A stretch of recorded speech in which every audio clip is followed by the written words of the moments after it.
moment de beauté, d'extrême joie. Je vous souhaite la bienvenue à notre recollection sur les réalités du mariage. Alors, si tu nous prends en route ou si tu viens d'arriver, je te souhaite la bienvenue. Tu es à la bonne place. Amen. Alors, aujourd'hui, tu vas recevoir les secrets, mais pas que. Tu vas vraiment apprendre les réalités du mariage. Habituellement, ce qu'on entend dans le monde, on dit que le foyer, c'est le feu. Qui a déjà entendu cette phrase-là? Alors, négativement, on pense souvent que oui, il y a des difficultés, mais on pense que c'est que ça. Amen. Aujourd'hui, le Seigneur veut vraiment renouveler ton intelligence, comme il le dit dans sa parole. Amen. Et il va le faire de différentes manières, et spécialement tout de suite, il te permet, par sa grâce, d'avoir un atelier qui se veut instructif, qui se veut le fun, pour le dire couramment, mais qui se veut véridique tout simplement. Et tu sais, mon frère, ma soeur, le Seigneur, il utilise toujours la qualité pour son œuvre. Amen. Notre Dieu est un Dieu d'excellence. Amen.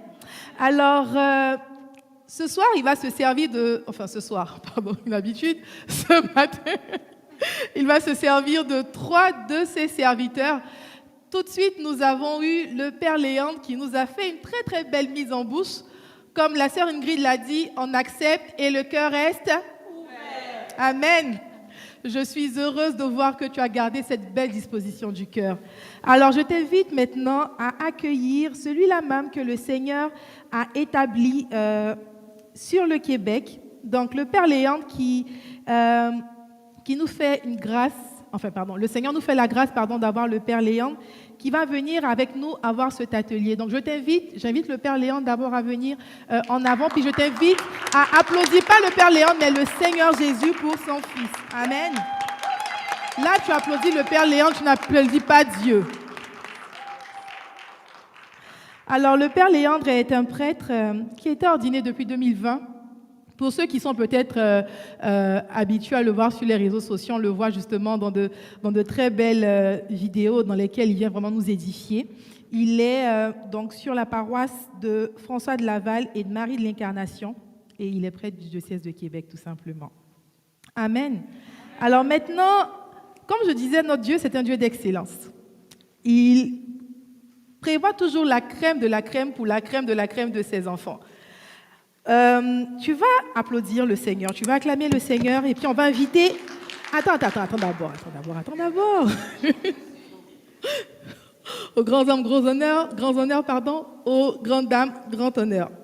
Ce matin, nous accueillons le frère Landry et son épouse Flore. Donc, nous accueillons le couple d'Achinanon. Je m'excuse, j'espère que j'ai bien prononcé. Amen, Dieu merci.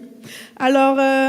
ils sont tous deux membres du Renouveau Charismatique et justement, à travers leur mission Roua, qui a pour mission d'évangéliser par la puissance du Saint-Esprit, par les moyens de la parole et de la louange, de l'adoration, ils font vraiment une œuvre extraordinaire dans cette province. Alors, Amen. Je vous ai dit que notre Dieu, c'est un Dieu d'excellence. La sœur Flore, je ne sais pas si vous avez dit la sœur, je m'excuse. Comme je veux. Ok, je me sens à l'aise. Amen. Alors, Flore, qui vient nous rejoindre maintenant, qui est l'épouse du frère Landry, est comptable de profession. Notre Dieu, c'est un Dieu d'excellence. Amen. Comme quoi, on sert le Seigneur, mais aussi on peut être excellent et on doit être excellent dans ce qu'on fait. Nous accueillons maintenant l'homme, l'époux de la sœur Flore, le frère Landry-Marie, qui travaille pour l'Église de Montréal comme responsable de pastoral. Tu applaudis le frère Landry, mais tu n'applaudis pas Dieu. Tu lances des clameurs, des cris de joie pour le frère Landry, mais tu ne le fais pas pour Dieu. Amen. Alors, nous allons justement, pendant cette heure d'atelier, là, vraiment avoir des échanges constructifs. Comment ça va se passer? On va échanger avec eux. Donc, vous avez eu la gentillesse, et nous vous en remercions, d'avoir envoyé vos questions, justement, par les questionnaires que nous avons eus. Et le but aujourd'hui de ce moment que nous allons prendre là, c'est de vraiment les épancher. Donc, vous allez voir que les thèmes que nous allons aborder sont des thèmes qui ont été préalablement analysés avec vos questions. Et puis, par la suite, il y aura un temps aussi de questions-réponses si vous souhaitez toujours le faire. Amen. Amen. Alors, je voudrais d'abord vous présenter frère Landry, sœur Flore, Père Léandre, sœur Flore et le frère Landry. Enchanté de vous voir tous ensemble. puis de voir que vous êtes heureux de participer. On voudrait d'abord, avant tout, vous dire merci. Merci pour votre oui, merci pour votre temps, merci pour vos dons que vous mettez à la disposition du Seigneur, mais par-dessus tout, merci pour ce que nous allons recevoir de vous, parce que nous croyons et nous savons que le Seigneur, dans sa grâce, vous utilisera puissamment afin de vraiment nous édifier. Et nous promettons que nous allons accepter et garder le cœur ouvert. Amen. Alors justement, pour commencer, frère Landry, sœur Flore, sentez-vous à l'aise justement, vous avez un micro pour le couple Toujours Union et puis un micro pour le frère Léandre, avec Jésus. Donc, dites-nous comme ça, présentez-vous, parlez-nous un peu de vous, qui vous êtes. C'est pas une interview, on fait ça vraiment simple. Bon. D'abord, bonjour tout le monde. Bonjour. Alors, c'est avec grande joie que mon épouse et moi sommes là pour vivre ce moment avec vous. Est-ce que je me présente moi seul, puis ensuite elle, ou on se... Comme tu veux. Ok. Alors bon, qu'est-ce que je peux dire, c'est que voilà, nous sommes, Flore et moi, nous sommes des amoureux de Jésus-Christ. Nous sommes là, nous avons eu la grâce, comme certainement vous tous qui êtes ici, de vivre cette rencontre-là qui a bouleversé notre vie. Et depuis lors, en fait, on va dire que nous définissons par ce que le Seigneur fait de nous. Nous nous définissons par ce que le Seigneur a mis en nous. Nous nous définissons simplement par une sœur, un frère qui a le désir, la soif de connaître Dieu, d'aimer Dieu et de pouvoir faire connaître Dieu également. Alors donc, ce que je peux dire, je pense que tout avait été dit. Ce que je peux dire que peut-être vous ne savez pas simplement, c'est que bon, Flore et moi, nous nous sommes rencontrés il y a à peu près une quinzaine d'années et justement l'année dernière, ça faisait 10 ans qu'on est mariés. Donc nous sommes mariés depuis 10 ans et nous avons deux magnifiques enfants, Lilia et Elijah, qui sont là. Puis voilà. Je sais pas si tu veux compléter quelque chose. Je pense qu'il a dit l'essentiel en ce qui concerne notre présentation. C'est bon. Merci infiniment, Père Léandre. Est-ce que, pour le bénéfice des personnes qui ne vous connaissent peut-être pas, mais vous avez tout dit. Donc, je suis l'abbé Léandre, prêtre du diocèse de Québec, dans les paroisses Saint-François de Laval et Sainte-Marie de l'Incarnation. Donc, j'ai été ordonné le 24 juin 2020 et puis je suis toujours rempli de joie d'être au service pour la mission dans cette portion du peuple de Dieu qui nous est confiée. Voilà. Amen. Alors, là, je sens qu'on est tous impatients. On va rentrer dans le vif du sujet. Frère Landry, sœur Flore, vous me permettez de vous tutoyer. Tantôt, vous avez dit que vous avez 15 années, ça fait 15 ans que vous vous connaissez. Et de ces 15 ans, j'ai cru comprendre que vous avez fait 10 ans de mariage. Okay. Donc, ça veut dire qu'entre le 15 et le 10, il y a un 5. Donc, pendant ces 5 années,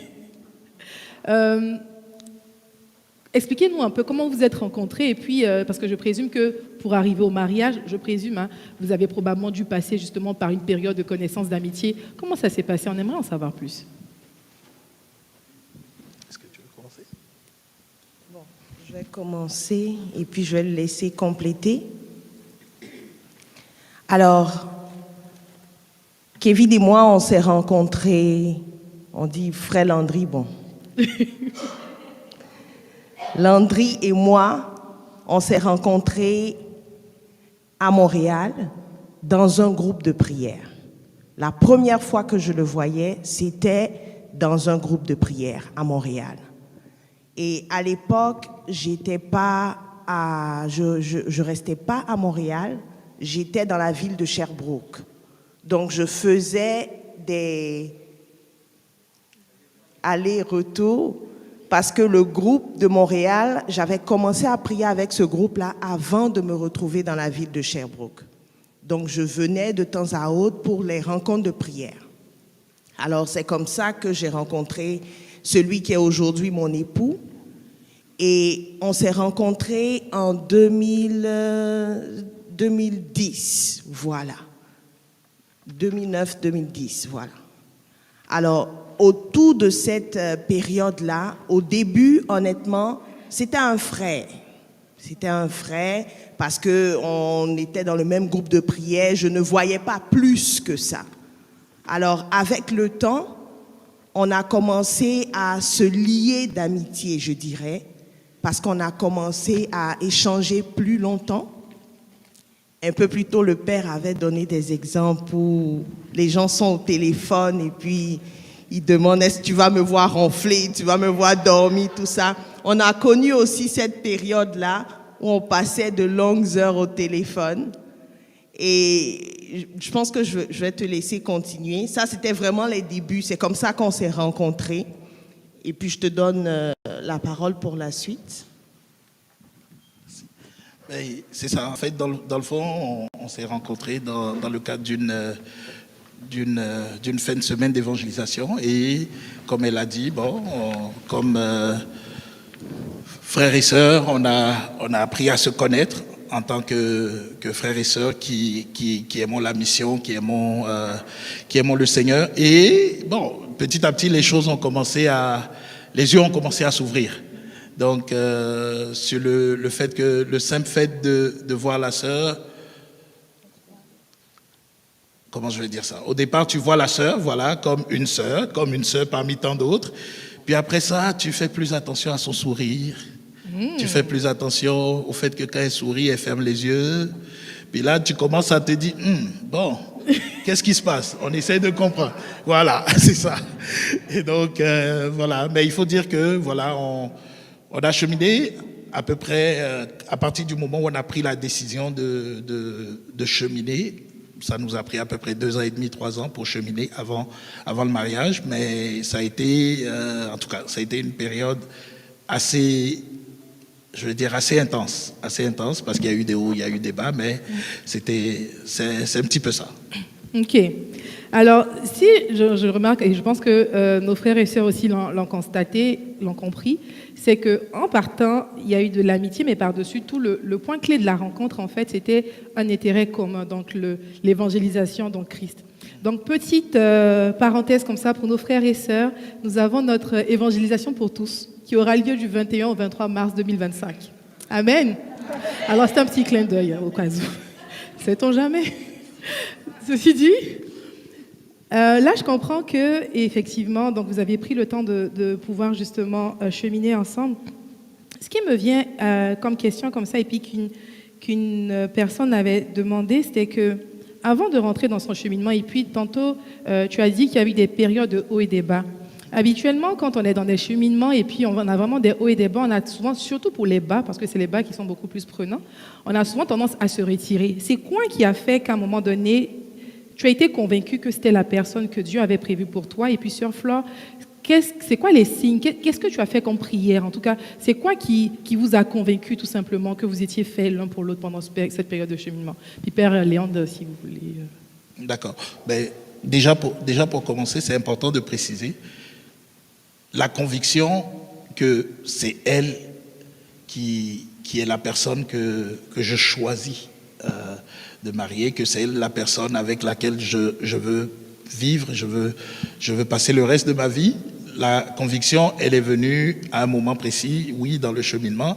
Au début, comme je dis, on est souvent porté parfois par les émotions, souvent porté parfois par des détails extérieurs, mais c'est vraiment le fait d'apprendre à connaître la personne, c'est ça qui nous donne cette conviction-là. À partir de là, les bas sont venus dans le cheminement, mais moi je suis quelqu'un, à partir du moment où je suis convaincu d'une chose, peu importe ce qui se passe après, ça ne me fait pas changer d'avis. Ça veut dire quoi? Ça veut dire que les bas sont venus, certes, mais la conviction était là. Maintenant, la question, c'est de savoir comment on fait face à ces bas-là, comment on fait face à ces vallées-là. Donc, c'est ce que nous avons expérimenté. Bon, maintenant, elle peut parler des signes, peut-être, pour elle. Pour répondre à la question de savoir comment est-ce que j'ai su que c'était mon choix, que c'était la personne avec qui je voulais me marier, construire un avenir. Pour être franche, quand j'ai commencé à me poser les questions, je me suis mise à genoux. C'est ce que moi j'ai fait. J'ai prié parce que quand j'ai commencé à me demander, à me poser certaines questions par rapport à justement ce projet de pouvoir construire un avenir avec lui, j'ai demandé au Seigneur de m'éclairer dans ce choix-là. Parce qu'il y a ce que moi je vois, il y a ce que moi je veux, il y a ce que je ressens. Mais à cette période de ma vie-là aussi, je savais que je voulais servir le Seigneur et j'avais demandé au Seigneur que j'ai besoin de quelqu'un qui va m'aider à pouvoir te servir et qui va m'aider à grandir, qui va m'aider à te plaire. Et moi, personnellement, à cette période de ma vie, j'avais dit au Seigneur, éclaire-moi, j'ai besoin que tu m'éclaires à faire un choix. J'ai besoin de faire un choix et je veux que tu m'éclaires. Et à ce moment-là, c'est vrai, quand on adresse des prières au Seigneur, il faut pouvoir s'attendre aussi à ce que Dieu nous réponde, mais souvent, Dieu peut te répondre pas de la façon à laquelle tu t'attends. Mais maintenant, il faut accepter la réponse que Dieu te donne parce que tu as eu le courage de l'inviter et tu as eu le courage de t'adresser à lui. Alors, maintenant, j'étais à l'écoute et plus le temps passait, plus la conviction grandissait en moi. Plus la conviction grandissait en moi, elle s'intensifiait. Alors, c'est comme ça que moi, j'ai compris que c'était le choix aussi que Dieu voulait pour moi. Donc, si ça répond à la question, c'est un peu comme ça que moi, j'ai expérimenté cette conviction-là afin de pouvoir faire ce choix. Merci, merci. C'était très, très, très instructif et complet. Et je voulais justement rebondir là-dessus. Puis ça serait peut-être plus une question pour le Père Léandre aussi. Là, on a la conviction on a l'expérience de deux personnes, donc un homme et une femme qui se connaissaient et puis qui ont commencé justement à se fréquenter et à porter le projet devant le Seigneur. Et de ce que j'ai compris, c'est que ces personnes-là, justement, avaient en elles le désir, justement, de se marier. Ce qui peut ne pas être le cas pour tous, par exemple. On a des personnes qui ont une conviction, par exemple, pour le noviciat. À ce moment, vous, par votre expérience, comment est-ce que vous pourriez nous dire... comment est-ce que vous avez reçu justement la conviction dans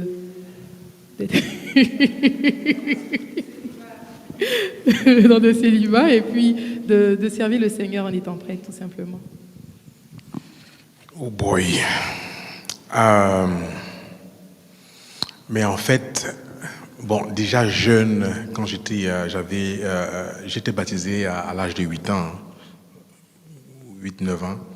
Et dont j'avais l'âge de la raison. Donc, je comprenais puisque j'ai répondu moi-même au credo et autres. Donc, j'ai toujours été impressionné par le curé de notre paroisse. C'était un prêtre missionnaire, un spiritain, le père Albert Meyer. Je l'aimais parce que il était bon.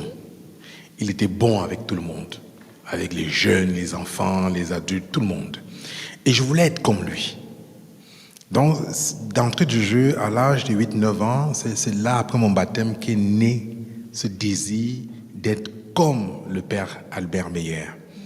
Bon, j'ai grandi, j'ai vécu plusieurs choses. Et pour faire une histoire courte, la question se repose quand je suis aux études supérieures. Mon accompagnateur spirituel, qui était aumônier de l'aumônerie étudiante catholique que je fréquentais à Bordeaux, en France, me recommande de prendre une fois par mois un week-end pour aller dans un monastère ou une maison religieuse en silence avec un canevas qu'il préparait pour moi. Et puis, j'ai fréquenté les Carmes. Finalement, j'ai décidé de mettre une croix sur le projet parce que bien avant, l'évêque de Lourdes, où j'ai étudié, m'avait interpellé et m'a envoyé au grand séminaire. Je suis allé au grand séminaire Saint-Irénée de Lyon. Après 10 jours, j'ai pris la tangente. J'ai dit, c'est pas pour moi. Plus tard, le Carmel. Puis j'ai décidé de faire ma vie, éventuellement de fonder une famille. Et c'est l'aventure qui m'amène au Québec, en 2011. J'arrive au Québec, ingénieur, j'ai mon permis de l'ordre, plusieurs opportunités. J'ai tout pour être heureux, mais je réalise que je ne suis pas heureux. Je me souviens, à un moment donné, je postulais, il n'y avait rien qui tombait dans mon domaine. Et puis, un contrat dans une compagnie à Saint-Cyprien, gros salaire. Puis je passe d'autres entrevues, et puis un soir, je revenais avec un troisième contrat, il fallait que je décide. À l'époque, je vivais à l'église du côté de la Rive-Sud. Le soir, en revenant de mon entrevue à Bromont, je m'arrête à la chapelle d'adoration perpétuelle de l'église Saint-Henri, devant le Saint-Sacrement, pour rendre grâce au Seigneur. Quand je me mets à genoux, je regarde le Saint-Sacrement, je suis là, merci Seigneur, je te bénis, ma vie est vraiment superbe. Je suis venu chez l'aventure, j'ai des colocataires superbes. Voilà un beau contrat, il faut que je décide, il faut que tu m'aides à choisir. Et là, je suis saisi de l'intérieur. Et là, c'est des larmes qui coulent, mais des larmes de tristesse. C'est à ce moment, devant le Saint-Sacrement, que je réalise que je ne suis pas heureux. Et devant, c'était vraiment un gros stensoir, l'hostie était vraiment énorme. Et quand j'étais là, je regardais, et j'avais comme l'impression que, c'est pas, vous voyez les cassettes VHS, là, les vidéos de l'époque, là, quand on rebobine. J'avais l'impression que ma vie était rebobinée comme ça. Et je retombais à l'âge de 8-9 ans, et tout ça revenait comme ça. Là, plus je voyais ces images, toutes les larmes de mon corps coulaient, et puis je me suis dit, non mais tu capotes, j'enlève mes lunettes, je me suis les yeux, j'ai dit, c'est quoi cette affaire? Je suis censé jubiler de joie, être heureux, mais je me rends compte que ma vie est plate, fade, insipide, que ça n'a aucun sens. Là, je n'étais plus capable de prier. Je dis, Seigneur, il se passe quoi là? Je me lève, je rentre, et c'est là, c'est à partir de ce moment-là, que j'ai dit, il faut que je comprenne ce qui se passe à l'intérieur. Et ça faisait 2 mois que j'étais arrivé au Québec. C'était au mois d'octobre, j'étais arrivé au mois de juillet. Je prends des renseignements pour avoir un prêtre pour m'accompagner. Et c'est à la suite, parce que j'avais pris l'habitude en France d'avoir un accompagnateur spirituel. C'est un message que je profite pour lancer à tout le monde. Chez nous, les chrétiens catholiques, on a renfermé l'accompagnement spirituel aux religieux, religieuses, aux séminaristes, prêtres. C'est faux. Tout chrétien devrait avoir un accompagnateur ou une accompagnatrice spirituelle. Quelqu'un qui t'aide à grandir, qui t'aide à faire de la relecture. Et moi, ça a été salutaire. Parce que j'ai découvert l'accompagnement spirituel au petit séminaire, à l'âge de 15 ans. C'est une habitude que j'ai gardée toute ma vie. Ce qui fait que j'arrive ici au Québec, j'avais plus d'accompagnateur, et quand cette question se pose, je frappe à la porte de l'église pour demander un accompagnateur, on me réfère à un, c'est lui qui m'a accompagné spirituellement, et c'est au cours de cet accompagnement, pour comprendre ce qui s'est passé en moi, que j'ai été en même de saisir en fait que le Seigneur m'avait sorti de la pression familiale, de la pression sociale, parce que j'avais tout quitté, j'étais venu sur l'aventure, je n'avais plus rien qui m'empêchait de m'engager, j'avais plus rien à prouver à personne. C'est à ce moment que j'étais comme au pied du mur, c'est grâce à l'accompagnement spirituel que j'ai compris que le Seigneur m'a amené à l'autre bout du monde pour parler à mon cœur, et c'est comme ça que j'ai fait, ok, lui il est vraiment fatigant, même rendu là, il vient me casser les pieds avec, et là je dis, bon, je vais entrer au grand séminaire, je ferai même pas 6 mois, je vais sacrer mon camp, au moins j'aurai la paix avec Dieu. Parce que je ne voulais pas avoir de remords demain en me disant, j'ai fondé une famille et peut-être que j'aurais dû. C'est ça qui m'a envoyé au grand séminaire, et puis finalement je me suis tapé 8 ans là-bas. Amen. Voilà.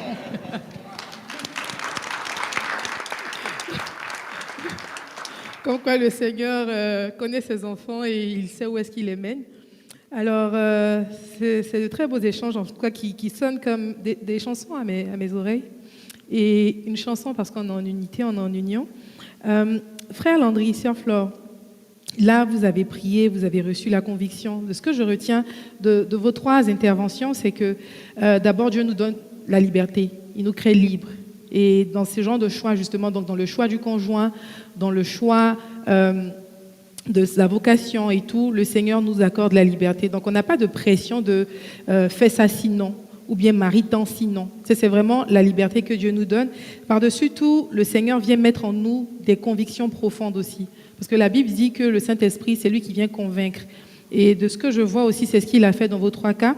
Et quand bien même souvent qu'on a la conviction et puis on ne veut pas écouter, c'est comme le GPS qu'on sort de la route, pour ne pas citer quelqu'un, ben, il nous ramène toujours sur le droit chemin qui est le sien, qui est sa volonté parfaite. Donc je pense que ça répond quand même à ces questionnements-là de savoir comment est-ce qu'on fait pour pouvoir avoir la bonne personne, enfin savoir que c'est la bonne personne. Je pense que ça part vraiment de la liberté, de ce que le Seigneur veut vraiment qu'on soit libre, donc une décision qui est libre et éclairée, et puis qui nous convainc tout simplement. Donc là, on a eu la conviction, on a prié, on a reçu. Maintenant, on a fait le mariage. Le mariage était bien, il était beau, je présume, je n'étais pas là, mais en général, les mariages sont toujours joyeux, il y avait de la fête, bref, c'était bien. Maintenant, ma mère a pour habitude de dire, l'important, ce n'est pas d'être marié, mais c'est de rester marié.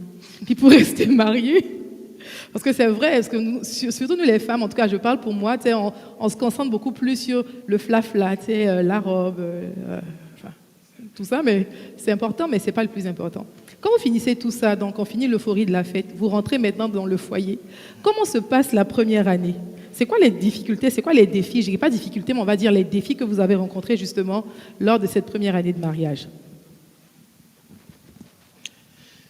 Ok. Ben, déjà, si tu permets, Audrey Dominique, moi, je veux revenir sur quelque chose qui est important, qui est fondamental. C'est que lorsqu'on parle de mariage, il est très important de marquer, c'est-à-dire de faire, il faut prendre une décision. Je reviens sur ça, pourquoi? Parce que souvent, ça arrive, on en connaît certainement, on connaît certainement des personnes et tout. Des fois, on dit, ok, il est temps de se marier parce que j'ai tel âge. Il est temps de se marier parce que telle personne est déjà mariée. Regarde, toutes mes petites sœurs sont mariées, ou tous mes petits frères sont mariés, ou ok, il y a telle affaire. On se marie parfois, ou on décide de se marier parfois pour les mauvaises raisons. Malheureusement, c'est courant. Mais en fait, ce sur quoi je veux interpeller chacun aujourd'hui, c'est quoi? C'est que à partir du moment où je pense ou que je dis que je suis prêt à me marier, je dois me poser la question, pourquoi? Pourquoi est-ce que je pense que je suis prêt à me marier, ou pourquoi est-ce que je pense que je dois me marier, par exemple? Ça nous permet justement de pouvoir discerner l'esprit qui nous pousse à aller ou pas de l'avant.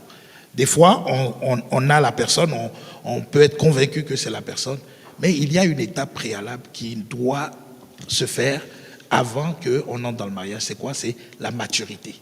Il faut qu'on se sente mûr, mature, avant d'entrer dans le mariage. Ça, c'est quelque chose de fondamental.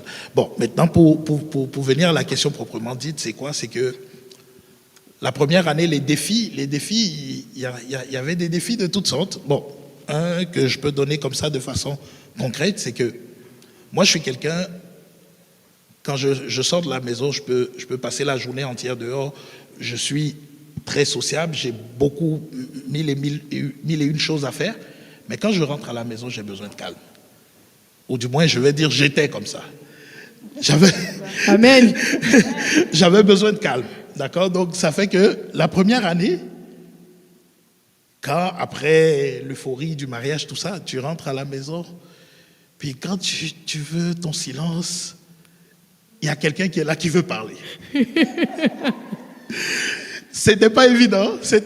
Ça, par exemple, ça a été un défi, c'est-à-dire le fait justement d'oublier un peu le jeu et de se tourner vers le nous. Ça a été, oui, la première année, ça a été un petit peu difficile, mais encore une fois, c'est un choix, c'est une décision, c'est un choix qu'on a fait de se marier. Donc ça implique les concessions, ça implique les dispositions qu'il faut pour pouvoir favoriser le mariage. Donc à ce moment-là, des défis au niveau de, comme je dis, au niveau de la disposition, des défis. On peut prendre des choses vraiment concrètes, parce qu'il ne faut pas parler juste pour parler, mais moi je rentre. Il faut dire que la maison où on est, j'étais seul dans la maison une année au moins avant qu'elle vienne. Donc, toutes mes choses étaient rangées d'une certaine façon. Tu viens, puis ce n'est plus à la place. Donc, c'est des choses comme ça, mais je veux dire, c'est des défis. Il faut s'adapter. Il faut se replacer et justement se rappeler que maintenant, tu n'es plus seul, vous êtes deux, et que l'un comme l'autre a sa place, et il faut laisser la place qui convient à l'autre. Voilà. C'est super ça, et puis justement, ça vient rappeler ce que la sœur Flore voulait ajouter. Vas-y. Je voulais juste ajouter que c'est vrai que l'un des gros défis, la première année, pour parler de la première année, c'était de se rappeler que je suis plus seule, mais c'est nous. Parce que l'année juste avant, tu sors comme tu veux, tu rentres quand tu veux, tu dis pas forcément où tu es. Tu dis pas où tu es, tu dis pas ce que tu vas faire, tu fais ça, c'est toi, ce sont tes affaires. Mais là, tu es marié. C'est vrai que tu as décidé de te marier et que tu te dis tu es prête. Mais la transition, je me retrouvais souvent à ne pas forcément dire où j'étais pour me rappeler que il faut que j'avise. Même si je suis juste à côté, il faut le dire. Si je viens un peu plus tard, il faut le dire. Parce que c'est le nous, tu n'es plus seul. Et j'avoue que pour moi, personnellement, c'était un défi aussi. Souvent, il y a eu aussi le défi de communication parce que tout ça, tu te dis, oh, mais je vais rentrer, j'ai pas besoin de communiquer ça. Alors que toutes ces choses-là, du moment où vous êtes en couple, vous êtes ensemble, c'est des détails qui sont importants. Donc au début, c'était un gros défi pour la première année. Puis Père Léandre, justement, je présume que vous devez probablement rencontrer des couples justement qui viennent parler de ces difficultés-là. Puis quand ça arrive, je pense que Flore et Landry l'ont quand même précisé, c'est quoi que vous leur proposez comme piste de solution justement en rapport avec la parole, dépendamment de vos expériences personnelles? Qu'est-ce que vous leur dites? Mais en fait, la première chose sur laquelle j'invite les couples à travailler, c'est la communication. Ça, c'est le point de départ. Même avant, peu importe ce pourquoi ils viennent dans mon bureau, que ce soit pour l'accompagnement en vue de discerner pour le mariage, ou encore que ce soit pour des tensions ou pour un blocage, une problématique, je vais toujours les mettre face à face et les ramener aux origines. Qu'est-ce qui a fait que tu l'as choisi? Lui, elle. Pourquoi vous êtes-vous choisi? Je reviens toujours dessus. D'abord, ça calme les esprits. Hein. Ça calme. Parce que souvent, quand ils arrivent, c'est bouillant là. Ils veulent qu'on aille tout de suite droit au sujet pour accuser l'autre. Mon père, elle a fait ça, mon père, il a fait ça. Mais c'est de les ramener dessus de ce qu'il y a de plus beau, de ce qu'il y avait de beau, si on peut dire, ou aussi soit que de préparer un projet pour qu'ils ne perdent pas ça de vue et qu'ils en prennent conscience, de donner la parole à l'autre. Comment tu reçois ça? Qu'est-ce que ça fait de réentendre ça? Parfois, ça éteint même le feu qui brûle dans l'autre là quand il se présente.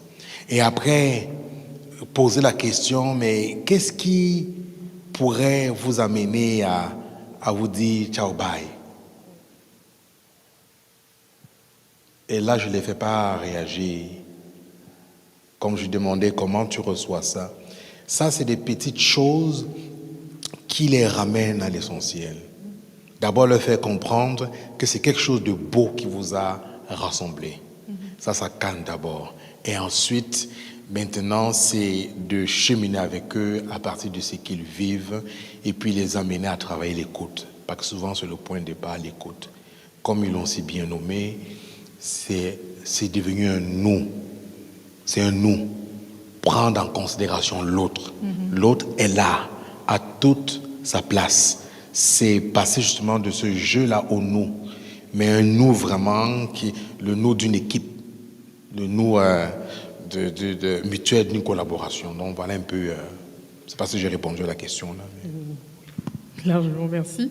Frère André, tu as dit quelque chose qui m'a interpellé, le mot maturité. On l'entend beaucoup. Et souvent, on pense à raison ou à tort qu'on est mature parce qu'on a 18 ans ou plus, ou bien qu'on a des enfants. Ce qui n'est pas nécessairement le cas. Est-ce que tu peux nous dire, mettons, c'est quoi être mature dans le mariage ou avant de se marier?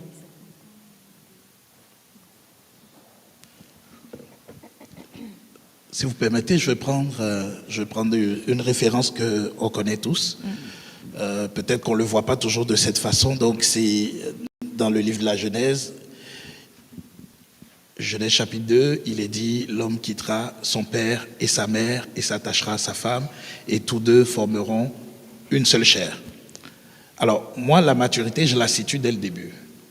L'homme quittera son père et sa mère. La maturité, ça implique de quitter certaines choses. Ça implique de quitter certaines habitudes. Ça implique de quitter, de couper le cordon. Oui, avec père, mère biologique, avec la famille, dans tout son sens qu'on veut. Couper le cordon, ça ne veut pas dire tourner dos à sa famille. Couper le cordon, ça ne veut pas dire ne plus avoir de contact avec la famille. Mais à partir du moment où je considère, où je sais que maintenant je suis en mesure, ça prend ce qu'on appelle l'autonomie, l'indépendance. Être en mesure de prendre des décisions, c'est-à-dire que vous allez remarquer que très souvent ce qui va arriver, lorsque tu n'as pas passé cette étape de quitter, tu es dans ton foyer, tu es dans le couple, puis au moindre problème, tu prends ton téléphone, tu appelles papa, tu appelles maman, tu appelles la sœur, tu appelles le frère, avant tout d'adresser la situation avec la personne que tu as choisie. Encore une fois, c'est toi qui choisis. Je permets aussi de déconstruire quelque chose qu'on a souvent tendance à dire. C'est Dieu qui a choisi telle personne pour moi. Dieu ne choisit pas à ta place. C'est toi qui fais le choix. Et à partir du moment où tu fais le choix, ça implique de l'assumer. C'est pour ça qu'il est très important. Le père, à la fin de son enseignement un peu plus tôt, il parlait de l'accompagnement. Il est très important de cheminer, de se faire accompagner, d'entrer dans cette disposition-là avant d'arriver au mariage. Parce que souvent, on regarde des conditions qu'on s'est définies, on coche des cases, les conditions sont réunies et à partir de là, on se dit, bon, ok, on est prêt à se marier, mais il y a un travail de fond qui doit être fait. J'entendais récemment dire que dans une exhortation du pape, il parlait d'à peu près de 2 années pour se préparer avant de rentrer dans le mariage. Mais 2 années, on parle de 2 années de préparation directe. Mais avant ça, vous êtes connus, vous avez vécu l'amitié, etc., tout ça. Donc, la maturité, pour revenir à ce que je veux dire, la maturité, ça prend d'abord d'avoir conscience qu'il y a des habitudes qu'il faut rompre, qu'il y a des relations également qu'il faut rompre. En fait, c'est comme ça que moi, je peux le définir et de savoir désormais c'est quoi mes priorités, c'est quoi ma priorité. Voilà. Vraiment, merci. Alors, nous sommes pas loin de notre temps de questions-réponses. Là, on a commencé un peu on est rentré un peu dans le sujet des, on peut dire ça comme ça, des conflits. C'est la partie la moins intéressante en tout cas, mais dépendamment de comment est-ce qu'on voit la chose là. Mais c'est quoi votre conseil? Puis je vous pose la question à tous les trois, parce que là on est dans un monde où il y a beaucoup de différences, que ce soit culturel. On a des couples, puis là on est suivi ici au Canada, au Québec aussi, à l'étranger. On a de plus en plus des personnes qui viennent de différents pays qui se marient, qui se mettent ensemble. On a des personnes aussi de différentes confessions religieuses qui se marient, qui se mettent ensemble.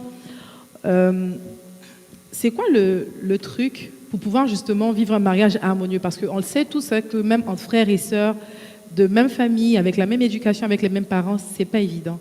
Donc, c'est quoi le conseil que vous pourriez donner à une personne ou des personnes justement qui se retrouvent dans ces situations précitées?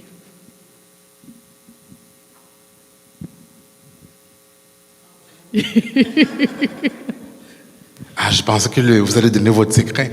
Mais en fait, moi, c'est spontanément comme ça. Le conseil que je peux donner, c'est travailler la communication. Bon, moi, je pars du principe qu'on est ici comme chrétiens, donc on se place devant Dieu, mais c'est travailler la communication, l'écoute. Il faut être à l'écoute. Souvent, on n'écoute pas. Souvent, on n'écoute pas l'autre. On n'écoute pas le cri du cœur de l'autre. On n'écoute pas comment l'autre nous parle avec son cœur. On n'écoute pas comment Dieu nous parle même à travers l'autre. Ça, pour moi, c'est essentiel. Écouter, tantôt, j'ai bien spécifié la différence entre écouter et entendre. Je pense que c'est une des clés. Et on ne travaille pas assez l'écoute.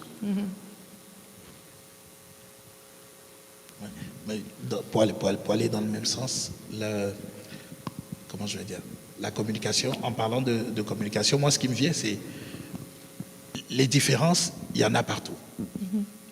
Donc, si je m'appuie sur ce que le Père avait dit un peu plus tôt, la première chose qu'on doit se demander, c'est d'abord, qu'est-ce qui nous unit?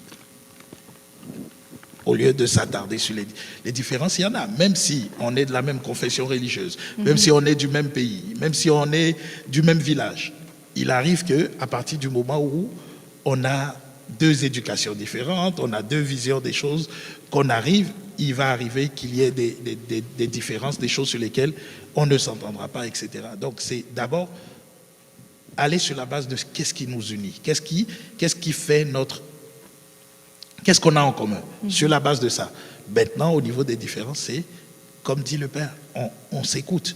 Des fois, je vais avoir de la difficulté à comprendre ce qu'elle vit ou à comprendre ce qu'elle dit, mais pas parce que je suis un homme ou quoi, non, mais simplement parce que je ne l'écoute pas.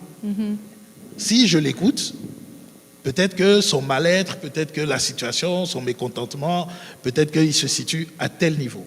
Mais quand parfois on prend pour acquis, oh non, ok, non, de toute façon, tu ne comprends jamais, de toute façon, on perd de vue l'essentiel. Donc c'est important de s'écouter, mais aussi d'adresser les choses comme elles sont. Juste avant de lui donner la parole. Par contre, si vous permettez, celui ou celle qui chemine, qui n'est pas encore marié, qui décide de cheminer. Encore une fois, aujourd'hui, on a la possibilité d'avoir en face de nous toutes ces réalités-là avant de faire un choix. C'est aussi important. Dans certains couples, il y a X ou Y facteur qui a fait qu'on s'est mis ensemble, on s'est retrouvés.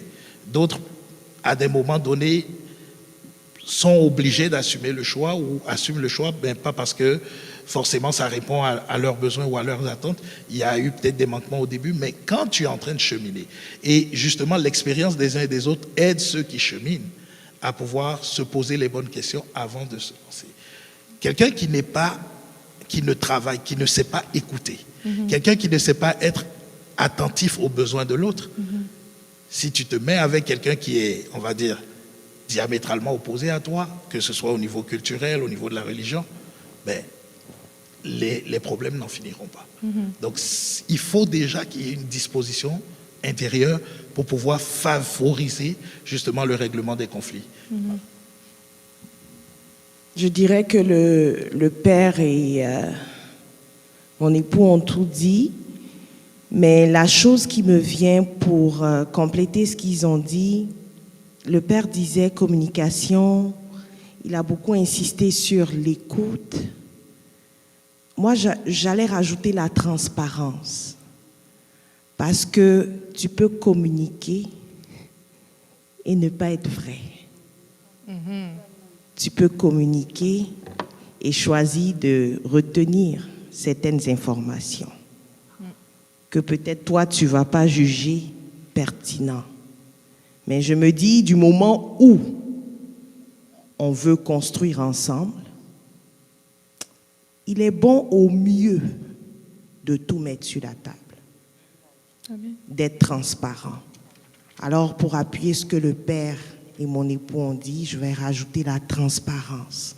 Beaucoup de communication, beaucoup d'écoute, beaucoup de vérité. Est-ce que toutes les vérités sont bonnes à dire? Bon, je ne vais pas débattre. Le Père dit oui. Il faut tout dire, mais beaucoup de transparence, c'est ce que je rajouterai. Merci. Effectivement, le Père est très à cheval sur cette assertion-là. Et on le comprend justement à propos de toutes les vérités. Puis c'est un excellent point. Et je bénis le nom du Seigneur justement que ça soit mis sur la table comme ça. On a parlé de quelque chose tantôt. Le Père nous en a parlé un peu tout à l'heure. Mais j'aimerais ça vous entendre aussi justement. Toutes les vérités sont bonnes à dire. C'est discutable dépendamment de chacun. Il y a des vérités, par exemple, qu'on a honte de pouvoir gérer, puis il y a des vérités, justement, quand on les découvre, qui blessent et qui créent des soucis. Donc, parmi celles-là, enfin, dans le couple, hein, on s'offense, on se blesse. Quelque chose comme ça qui me vient en tête, par exemple, l'infidélité. Et par cette question-là, je veux vraiment aussi qu'on n'ait pas seulement les yeux rivés sur l'offense de l'infidélité, mais sur toutes les offenses qui sont faites dans le mariage. Comment est-ce qu'on arrive à pouvoir les surmonter? Je pense que le Père en a parlé un peu, c'était très tranché d'ailleurs, mais sans jugement aucun. Donc, comment est-ce qu'on gère ça? C'est quoi l'attitude à avoir quand on est offensé justement par son conjoint, mais aussi peut-être un petit plus pour des personnes aussi qui sont en ligne, qui nous suivent, puis des questions aussi qui viennent, des personnes par exemple qui sont mariées à l'Église catholique, qui font face à l'infidélité de leur conjoint, qui veulent divorcer. Parlez-nous-en. Est-ce que tu veux commencer ou... Je vais commencer et puis je vais laisser compléter. Pour la question de l'infidélité, c'est vraiment l'infidélité dans toutes ses dimensions, comme tu le disais. Moi, je pense que dans un premier temps, je vais revenir encore à ce que le Père a dit, communication. Si tu as une situation où tu t'es senti blessé, où l'autre t'a offensé, tu devrais normalement pas prendre pour acquis qui t'a blessé, il sait qui t'a blessé. Il faut communiquer, il faut dire comment tu te sens. Par exemple, tu as fait telle chose, moi je n'ai pas aimé. Tu as fait telle chose, je n'ai pas apprécié. Voilà ce qui m'a blessé. Mais il y a des situations où des personnes souvent offensent et elles savent qu'elles ont offensé. Si elle le sait, qu'elle vient te présenter ses excuses avant, tant mieux. Mais ce que j'encourage, c'est que si toi tu es offensé, tu communiques comment tu te sens. Et maintenant, une fois que tu as communiqué ça, on revient encore sur la notion de l'écoute. Il faut que l'autre prenne le temps d'écouter ce que tu exposes, d'écouter comment tu te sens. Ensuite, moi je dirais l'étape qui va conclure, c'est que le pardon soit accordé. Celui qui a offensé, qu'il demande pardon, qu'il reconnaisse d'abord, qu'il comprenne quelle est l'offense, qu'il reconnaisse qu'il a offensé, qu'il s'en excuse, et qu'en retour, l'autre aussi accepte le pardon qu'on lui offre. Donc ça, c'est de façon générale pour répondre à la question de l'infidélité sous toutes ses formes. À la question des offenses, c'est ça. Il faut communiquer, ne pas attendre, communique, et que l'autre aussi accueille, t'écoute et te demande pardon. En retour aussi que tu acceptes, pour qu'on puisse passer à une autre étape, parce que des offenses, il y en aura toujours. Mais c'est comment est-ce qu'on accepte de passer à une autre étape, c'est comment est-ce qu'on accepte de pardonner. Il faut vouloir aussi pardonner. Parce qu'il y a des gens qu'on ne peut pas offenser. Eux, tu les offenses, c'est comme éternel. Eux, ils te pardonnent pas. Ça, quand c'est comme ça, c'est difficile aussi. Donc, tout le monde peut offenser, mais il faut accepter aussi de pouvoir pardonner. Donc, pour moi, ça serait un peu ça la réponse. Merci. Mais je pourrais apporter deux choses en plus. C'est que déjà la toute première chose, que ce soit au niveau des offenses, les blessures de toute forme, l'infidélité, il y a, je pense, une notion d'humilité. Je veux parler d'humilité dans le sens que, comme par exemple Flo disait, tu sais que tu as fait mal, tu sais que tu as blessé l'autre. Tu peux choisir de rester dans l'orgueil, ou tu peux choisir de marcher dans l'humilité, en reconnaissant ton tort, en reconnaissant ce que tu as fait, en offrant justement cette possibilité d'amorcer le pardon. Donc déjà, ça prend une attitude d'humilité, ça prend un cœur ouvert à se rabaisser, à reconnaître son tort. Comme elle dit, ça peut arriver des fois où on bute un peu avec l'orgueil, on ne veut pas reconnaître, etc. L'autre chose, pour parler typiquement de l'infidélité, ben, comment je peux dire ça?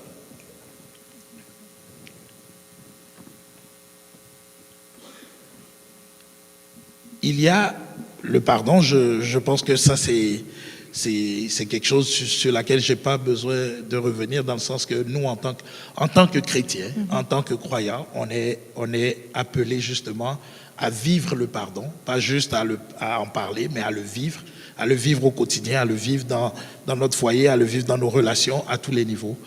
Mais il y a aussi ce que je voulais dire par rapport justement à l'infidélité. Je pense qu'il est important de cibler le cœur du problème. Ça veut dire quoi? Ok.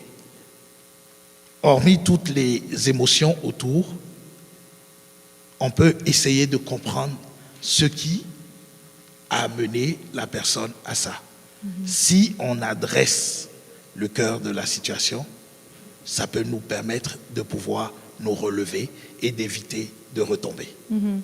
Mais si je pardonne simplement parce que, ok, bon, tu as fait, j'ai pardonné, on ne se parle pas. On a parlé tout à l'heure de communication, de transparence. Si on n'est pas transparent, si on n'est pas clair sur ça, ce qui va arriver, c'est quoi? C'est que ça risque de se répéter. Alors, toute situation d'infidélité, de blessure dans le couple, ça demande un temps pour guérir. Et ça demande la grâce de Dieu, justement. Pour celui qui doit pardonner l'autre, pour celui qui a besoin d'être pardonné, mais ça lui prend aussi la grâce pour ne pas retomber. Et donc ça, pour moi, c'est quelque chose qui est précieux. Oui, il y a Père Léandre qui voulait rajouter quelque chose. En fait, je voulais souligner le fait que il ne faut pas oublier que les couples qui rencontrent souvent beaucoup de galères, c'est souvent des couples chrétiens. Et ce n'est pas banal. Le lion, le diable, comme un lion rugissant, rôde pour dévorer sa proie. On a parlé de communication, d'amour, de confiance. On peut avoir tout ça, la fidélité.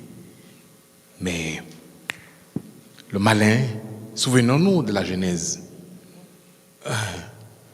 Ça prend pas grand-chose. Adam et Ève sont là, le serpent vient, et puis ils se cachent. Ils ont honte. Donc vous avez parlé de la honte tantôt, c'est normal d'avoir honte. C'est un sentiment normal face à sa bêtise, à sa faute. Mais ça prend de l'humilité, comme on a dit, mais il ne faut pas perdre cela de vue. On pense que la vie chrétienne n'est pas un long fleuve tranquille. Et qui dit que la vie chrétienne n'est pas un long fleuve tranquille, dit toute vocation n'est pas un long fleuve tranquille. Cela veut dire quoi? Cela veut dire que, moi ma devise d'ordination, c'est Jean chapitre 8, verset 7. La femme adultère. Celui d'entre vous qui est sans péché, jette la pierre en premier. Qui n'a pas souffert n'a pas aimé. Qui n'a pas souffert n'a pas aimé. Si tu n'as pas fait l'expérience du pardon, tu vas avoir de la difficulté à pardonner.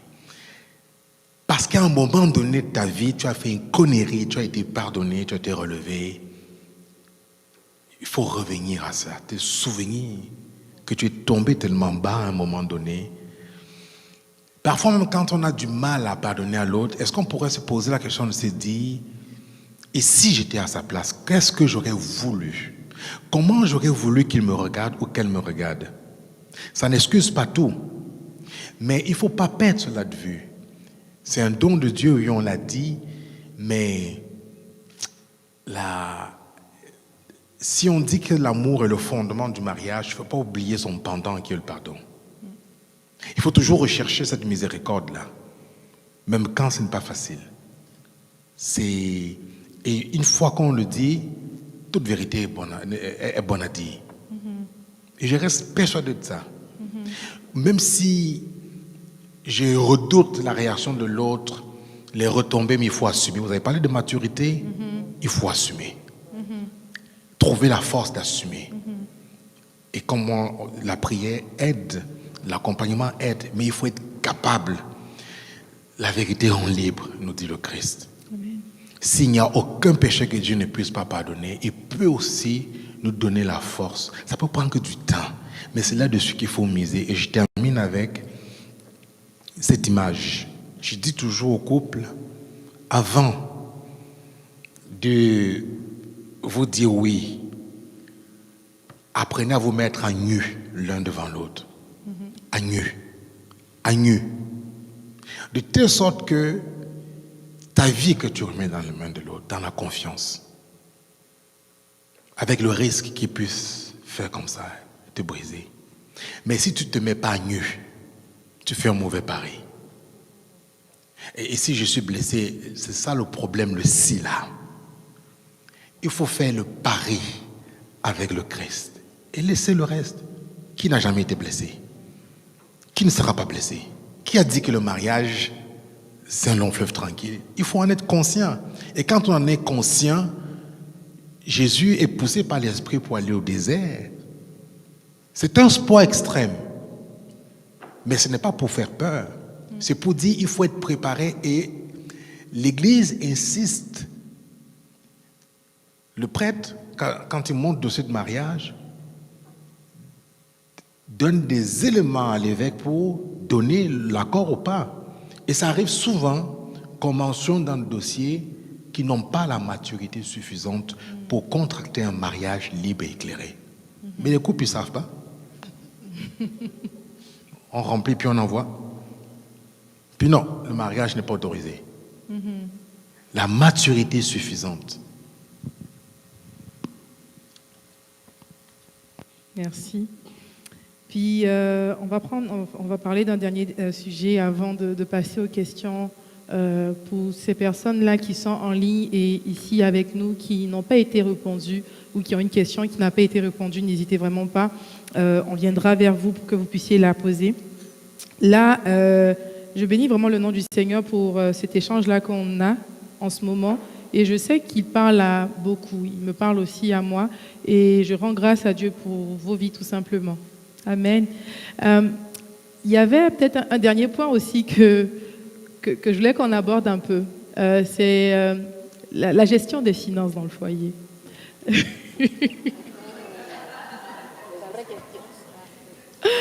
Alors, on est dans un siècle en ce moment où on parle beaucoup de je dirais même pas féminisme, mais de vraiment, comment ça se dit, d'être équitable partout. Puis souvent, on est comme, oui, les femmes ont les mêmes droits que les hommes, et ça, je ne le dis pas, mais souvent au niveau de la gestion financière, donc gestion financière, je parle des charges, je parle de la répartition aussi des charges, je parle de comment est-ce qu'on s'arrange dans le foyer, bref, mais est-ce qu'il y a un modèle biblique idéal? Parce que nous sommes chrétiens et nous voulons justement nous arrimer à la parole. Est-ce que dans la Bible, il y a un modèle idéal qui nous dit, mettons, voilà comment est-ce qu'on devrait repartir, voilà les charges que les femmes doivent prendre? J'extrapole un peu, mais je veux dire, est-ce qu'il y a ça? Mais, ou bien sinon, c'est quoi en fait une répartition qui fait du sens en fait pour un couple? Idéal et juste. Bon, moi je vais revenir dans les Actes des Apôtres. Au commencement, ils mettaient tout en commun. C'est la première référence qui me vient. Ils mettaient tout en commun. Et si on repart depuis la Genèse, l'homme quitte ses parents, s'attache à son épouse pour faire un. pour être une équipe. On ne peut pas dire qu'on est une équipe si on ne donne pas tout. Hein? Ça, c'est la porte qu'on laisse ouverte pour le diable. Ça, c'est important. Oh non, mon père, tu as marié ton épouse, tu as marié ton époux, il faut laisser les parents, non pas leur mot à dire. Tu peux aller prendre conseil, mais ce n'est pas eux qui sont dans votre chambre à coucher. Et beaucoup de couples font cette erreur. Ok. Ça, c'est important, ils mettaient tout en commun. Après, maintenant, c'est chaque couple qui décide à comment ils organisent maintenant la faisabilité à partir de leur réalité. Et le Code civil du Québec est très clair là-dessus. Quand je fais des mariages ici, après l'homélie, juste avant de passer à la partie religieuse, il y a le Code civil du Québec qu'on nomme, qu'on lit. Et puis, je ne l'ai pas par cœur, mais chacun doit contribuer. C'est tellement clair en termes. Mais après, c'est mettre tout en commun. Moi, si je me réfère aux Actes des Apôtres, c'est ça. Merci, mon père. Absolument. J'avais exactement la même référence.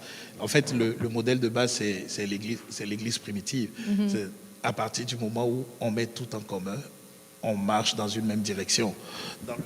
Dans le cas de... Moi, je prends notre exemple. Flore, elle travaille en comptabilité, elle a étudié la comptabilité. Moi, j'ai étudié les finances. Mais on n'est pas là pour savoir qui a plus de compétences pour gérer l'argent. Non. On a des réalités qui sont là. On définit un budget, on définit certaines affaires, on sait ce qui va où.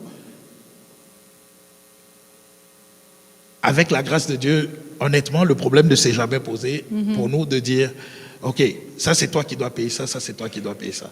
Parce que justement, tout ce que l'un ou l'autre va payer, c'est pour le bien de qui? Du couple. Donc c'est ça qui prime, le bien du couple. Donc voilà. Ok. Est-ce que tu voulais rajouter quelque chose, Flo? Je voulais juste rajouter, vraiment pour aller dans le même sens que les deux précédents intervenants, c'est vraiment de mettre tout ensemble. Et puis moi, il y a un exemple qui me vient, un exemple peut-être que d'autres vont qualifier de banal. Vous êtes un couple et par exemple, le monsieur fait moins que la femme.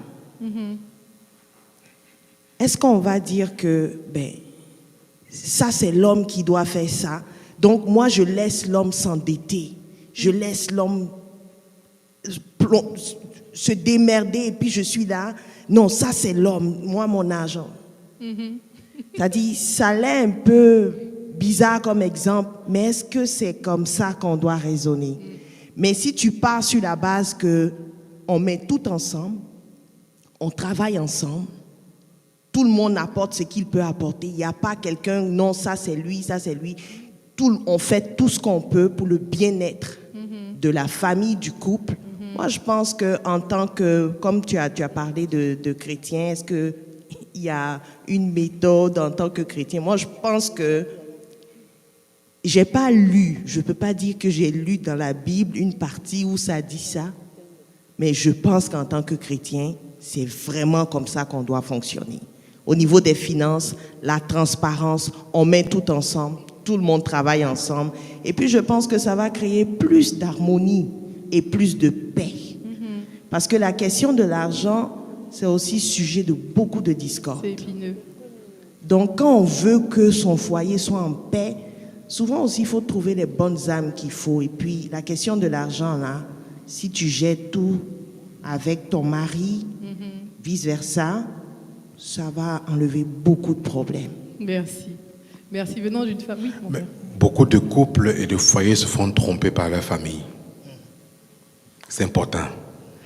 Beaucoup font des calculs. Si jamais vous vous séparez, il faut que tu assures tes arrières. Ça, c'est ce qu'on entend souvent. Ou encore, assure ton avenir. On ne peut pas dire qu'on est chrétien et puis on fonde son mariage sur des suppositions ou sur des hypothèses de séparation. Ce n'est pas chrétien. Beaucoup disent, surtout pour les femmes, là, souvent, peut-être le père n'a que des filles ou il met le terrain de côté, mais il ne faut pas dire, parce que si jamais tu ne sais pas, ça revient au mari. On entend souvent ça. c'est important de retenir que chaque couple a son ADN. Et c'est vous qui définissez ce cadre. Et c'est à l'intérieur. Il faut qu'il y ait cette confiance-là. Ça, c'est important. Ne pas laisser... Vous pouvez prendre conseil. Comme on a dit, on coupe le cordon. Ça ne veut pas dire qu'on tourne le dos à sa famille. Mais souvent, c'est des conseils toxiques des membres de nos familles. Et je pèse mes mots. Et quand je marie des couples, là, je regarde, quand ils ont fini là, oh, je me tourne devant les familles et dis qu'ils laissez-les vivre leur mariage. Laissez-les vivre leur mariage. C'est important. Chacun a son ADN. Et puis justement, pendant que vous parlez, il y avait une question justement qui était ressortie là-dedans. Puis, avant-dernière question, avant qu'on pose les questions dans l'Assemblée, frère Landry, sœur Flore, est-ce que vous pouvez nous donner un exemple concret? Après, je comprends aussi que c'est votre intimité, je vous laisse la liberté de nous en parler ou bien d'effleurer le sujet, mais un exemple concret d'un conflit que vous avez traversé et puis comment est-ce que vous avez réussi à le gérer et puis qu'est-ce que vous avez appris à la suite de cet impact? Je vais laisser le frère Landry parce qu'il a une bonne mémoire. Il va donner un bon exemple. C'est drôle parce que des conflits, il y en a eu, mais c'est bizarre. Il y a une chose qui me vient, mais c'est comme la plus lointaine des choses, en fait. C'est ça qui est drôle. Ça remonte à juste après la naissance de notre fille, notre première. Comme je disais, on a reçu, il faut dire que notre fille est née 1 an après notre mariage, donc, ou même quelques semaines de moins qu'1 an après notre mariage. Alors, il faut dire qu'on est toujours dans ce travail du jeu vers le nous, d'accord, la petite aînée.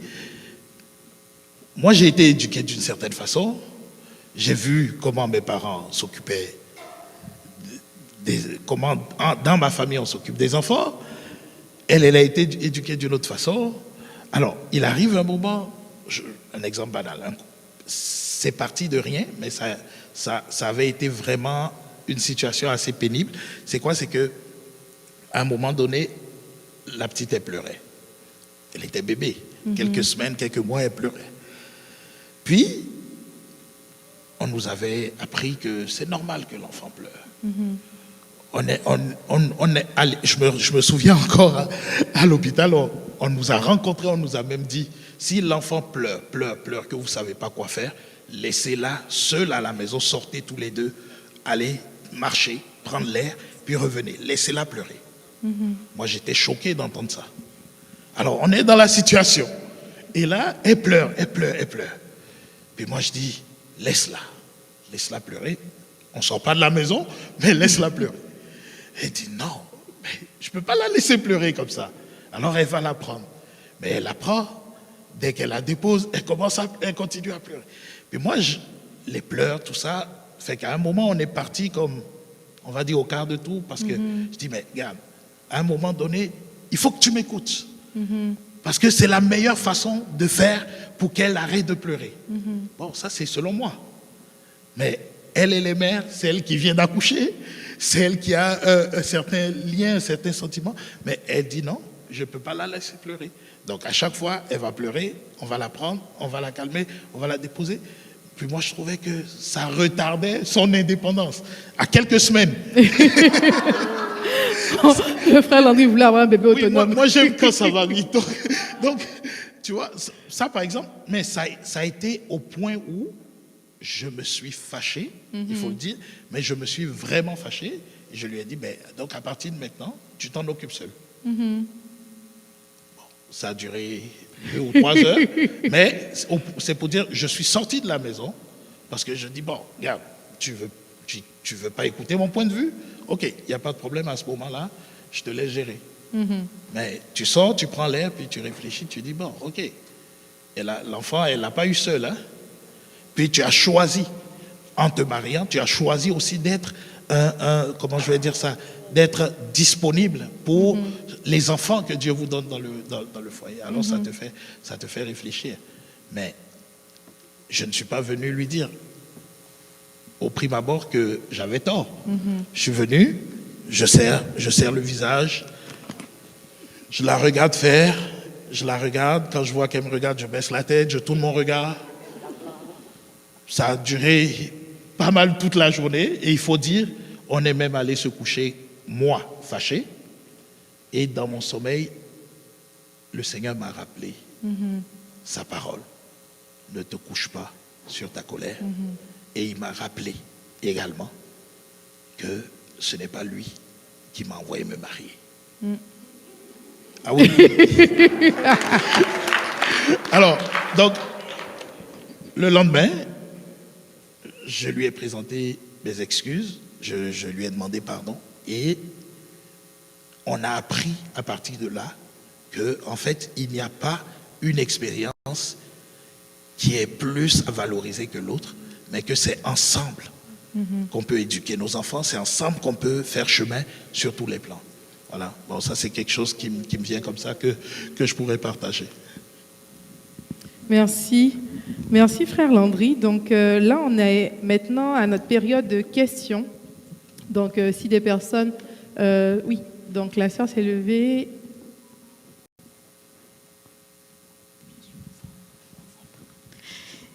Merci beaucoup pour ces témoignages. C'est très éblouissant et ça donne envie de ne pas croire au divorce qui se passe dans l'Église catholique. Amen. Tellement ça a l'air évident que c'est facile si on prend des conseils à la lettre. Mais j'apprécie parce que ça montre qu'il y a des succès, si on peut dire comme ça, entre guillemets, une courte. Maintenant, là, vraiment, la boîte Pandore, je vais l'ouvrir là. On a parlé de rencontres dans les renouveaux charismatiques. On est ici, je sais pas si on atteint une centaine. On est des milliards là, hors des renouveaux charismatiques et plein dans l'Église catholique. C'est-à-dire que c'est la chrétienté dans le catholicisme. Donc, on est vraiment une niche, quoi. Et il y a des mariages qui se font là-dedans aussi. Moi, j'aimerais entendre aussi le couple, mais plus le père Landry, oui. Léandre, Léandre. C'est comme il y a les deux L et tout. Parce que j'ai bien aimé le dernier exemple sur le temps. Parce que quand il faisait son ministère ici, il a parlé de réagir rapidement. Je n'ai aucune expérience, mais même dans les relations humaines, il y a beaucoup de choses qui se gâtent parce que le temps de réaction, même en stratégie dans les entreprises, le temps de réaction, quand il est long, on échoue. Donc, parce que c'est les tempéraments. Donc, moi, j'aimerais entendre dessus pour savoir à quel moment lâcher prise. Parce que de tout ce qu'on a dit là, la réponse est ça. Il ne faut pas qu'on aille avec beaucoup d'attentes dans le mariage parce qu'on ne sait pas sur quoi on va être buté. Donc, il faut apprendre à lâcher prise souvent sur des attentes qui ne sont pas réalistes. Mais ça reste qu'il y a des limites qu'on ne peut pas traverser. Et ces limites arrivent quand on a épuisé le temps d'attendre que l'autre vienne demander pardon. Lui, il a demandé pardon le lendemain matin. Il aurait bien eu la réaction ou la révélation du Seigneur, mais le matin, il ne demande pas, il prend tout son temps par orgueil. Il en a parlé beaucoup tout à l'heure. On sait aujourd'hui que l'humilité, c'est la vertu qui ne se promène pas dans les rues. Donc, est-ce que tu peux faire... Bon, j'ai été longue, mais ma question, c'est vraiment ça. Est-ce que tu peux nous dire ce que tu penses du temps de réaction? Merci. Aïe. Bon, le temps de réaction, moi, c'est la suggestion que je vous ai faite tantôt, là. C'est une suggestion, parmi tant d'autres, de prendre un moment chaque semaine, un 10-15 minutes minimum, pour faire la relecture de votre semaine, comme couple. C'est du temps précieux, c'est un bel investissement. C'est un investissement qui va être rentable. C'est des petites choses que vous placez qui vont porter de fruits, qui vont créer des habitudes. Donc, si on le fait de façon assidue, ça va devenir comme un réflexe inné. Ça va passer d'un réflexe acquis à inné. Je m'explique. Vous n'aurez plus besoin d'attendre la semaine, le moment que vous êtes fixé pour faire le point. Ça va devenir comme naturel. Vous allez être capable de nommer, de faire un compliment à l'autre. Ah, ça me fait de la joie, ça me procure de la joie quand tu fais ça, quand tu dis ça ou quand tu as dit ça. Ça me fait de la peine ça m'a fait de la peine de te voir crier sur l'enfant, ainsi de suite. Donc ça aide. Ce qui fait que il y a des situations qu'on ne laisse pas dormir. Mais tout à l'heure, je disais qu'il faut être à nu avant de s'engager, se mettre à nu devant l'autre. Il ne faut pas croire que il y a un mari, aucun couple n'est parfait. Autrement dit, le temps que vous prenez pour mieux vous connaître et pour vous préparer vous permet de voir les limites de l'autre, ses forces et ses faiblesses. Sérieusement, mesdames, là, vous savez que nous, naturellement, on est remplis d'orgueil, nous les hommes. Ça ne date pas d'aujourd'hui. Il y a des exceptions, on est d'accord. Ça vous coûte quoi?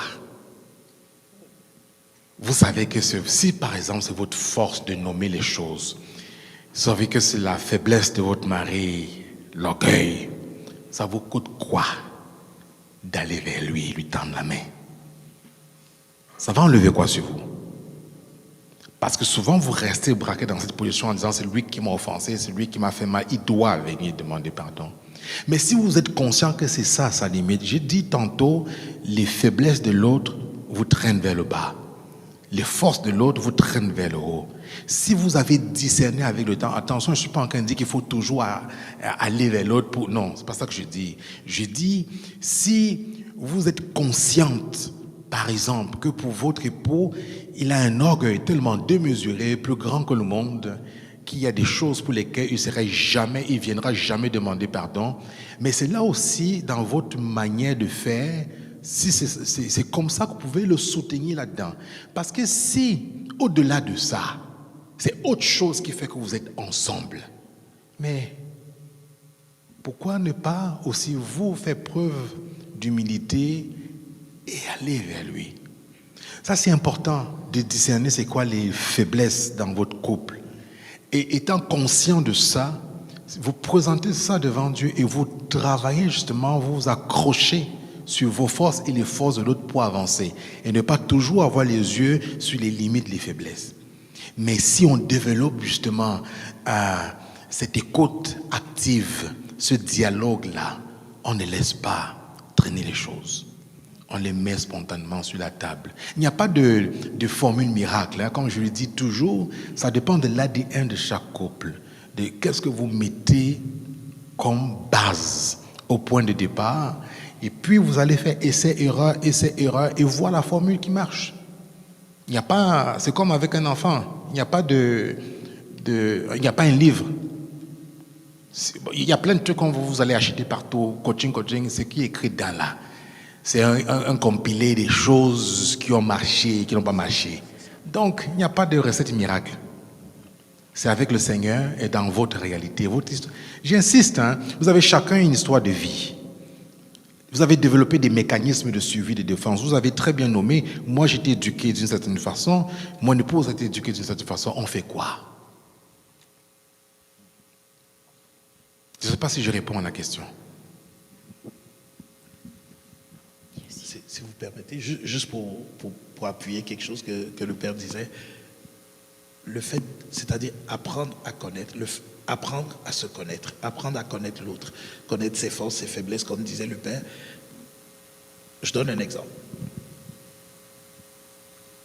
Moi, par exemple, ça va me prendre parfois plus de temps. S'il y a une situation, ça va me demander plus de temps, par exemple, comme disait le Père a parlé d'orgueil. C'est une réalité chez les hommes, l'orgueil, il est là. Donc ça fait que des fois, il y a une situation, que tu aies raison ou tort, c'est pas ça qui est important, mais mettons, tu es fâché. Toi, tu te dis, tant que je ne me suis pas calmé, on ne règle pas le problème. Bon. L'autre, elle est peut-être prête, elle, par exemple, Flore, à régler le problème. Mais vu que toi, tu mets la barrière, qu'est-ce qu'elle fait? Ça la repousse.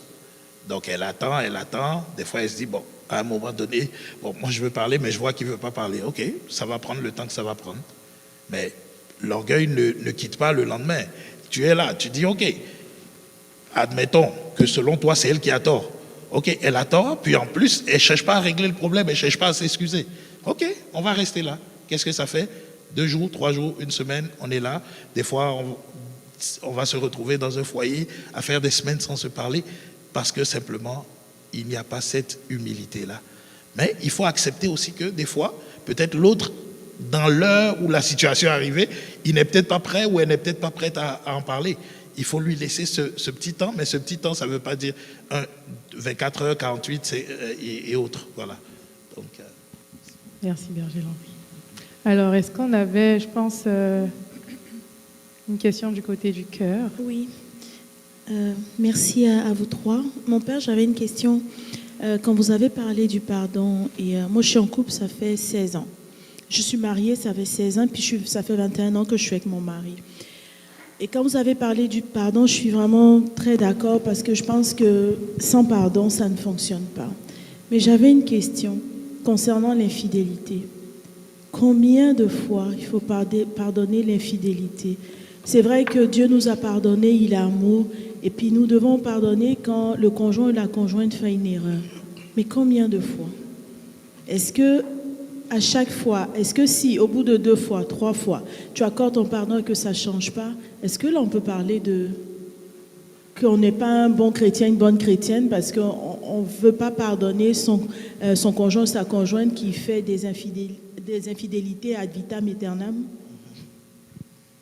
Bon, je vais répondre comme Jésus a répondu à Pierre. Vous n'êtes pas d'accord? C'est votre droit de ne pas être d'accord. Faites la tête comme c'est votre droit de ne pas être d'accord.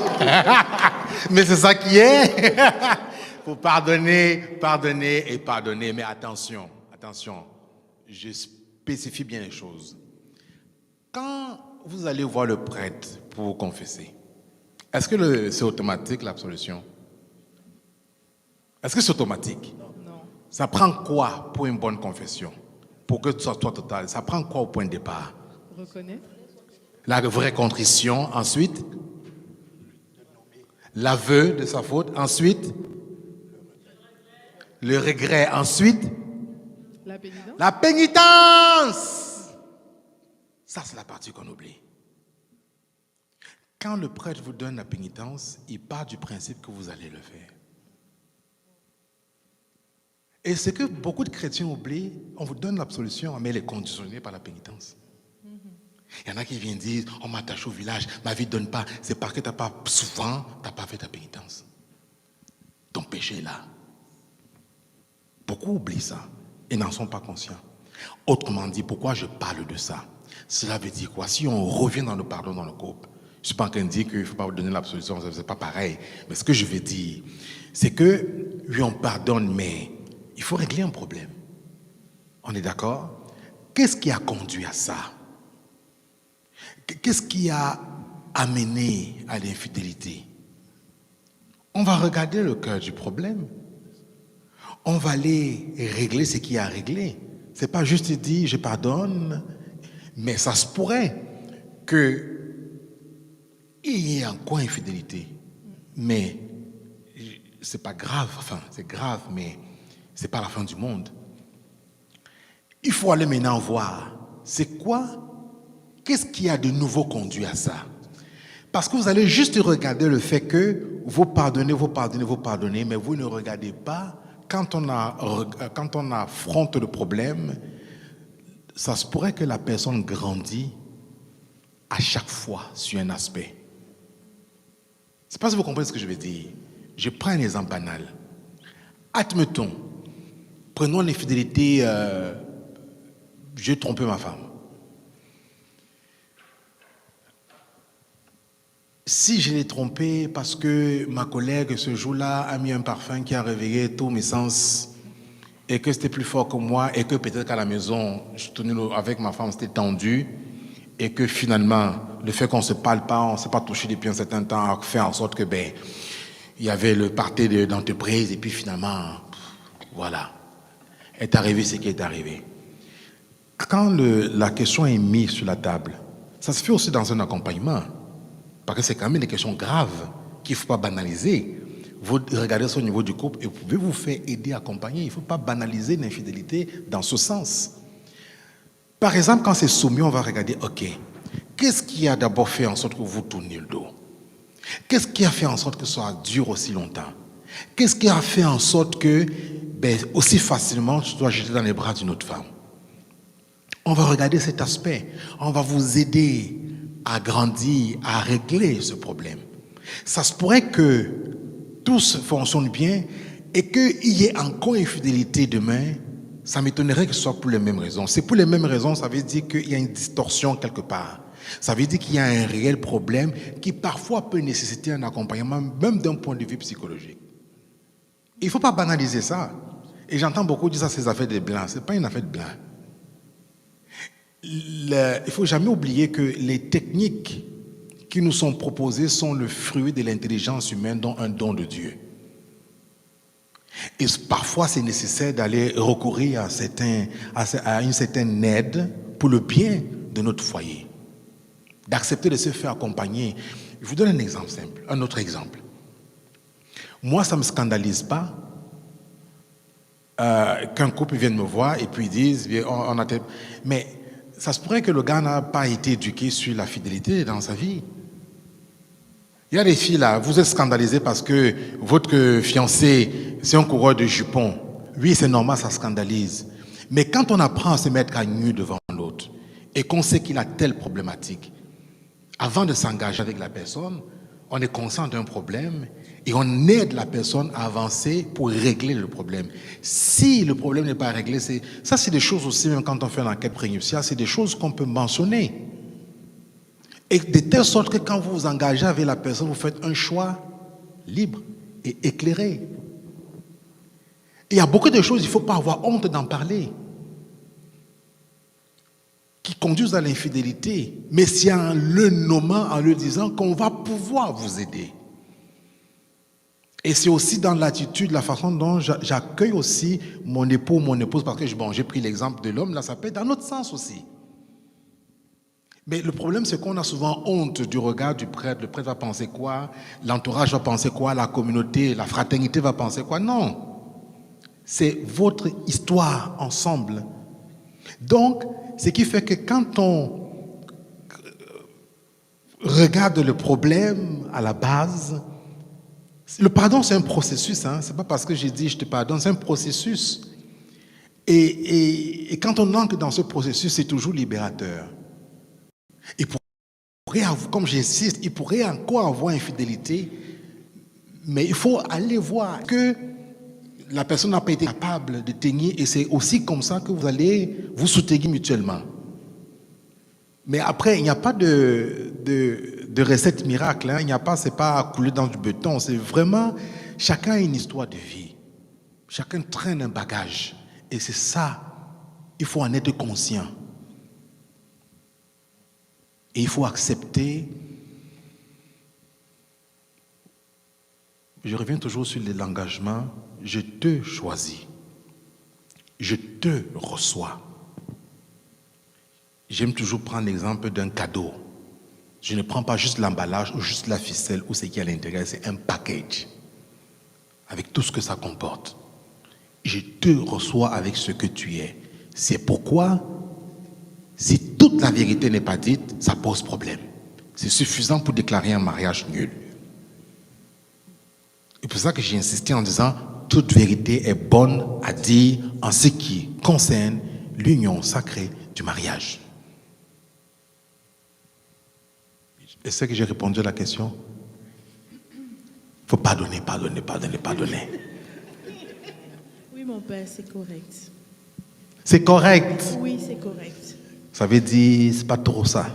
Non, ça veut dire c'est ça. Je comprends. Je comprends que du coup, le plus important, c'est d'être transparent en amont, de faire vraiment un travail, de mettre toutes ces questions-là en avant pour que quand on rentre dans le mariage, il y a la transparence, comme la sœur Flore a dit aussi. Et ça se pourrait qu'il y ait des choses qu'on découvre à l'intérieur qu'on ne savait pas. Parfois même, il y a des situations qui vont survenir pendant. Hein? Mais c'est comme une équipe, on regarde ensemble qu'est-ce qu'il y a lieu de faire. En acceptant aussi que peut-être l'épouse ou l'époux qui doit subir l'infidélité de l'autre a besoin de temps. Mais il ne faut pas se décourager. Quand on mise sur Dieu, là, je vous ai dit, le mariage chrétien, là, c'est un sport extrême. C'est un sport extrême, mais un sport extrême. Il y a quoi qui dépasse l'Esprit Saint? Si on mise sur lui-là, le Christ est tombé, s'est relevé.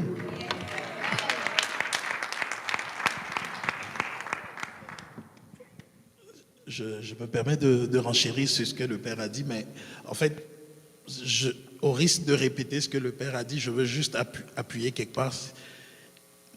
Pour moi, il y a une notion qui est fondamentale, c'est toucher du doigt le problème. C'est très important. Et un chemin de facilité, c'est connaître l'histoire de la personne avec qui je suis.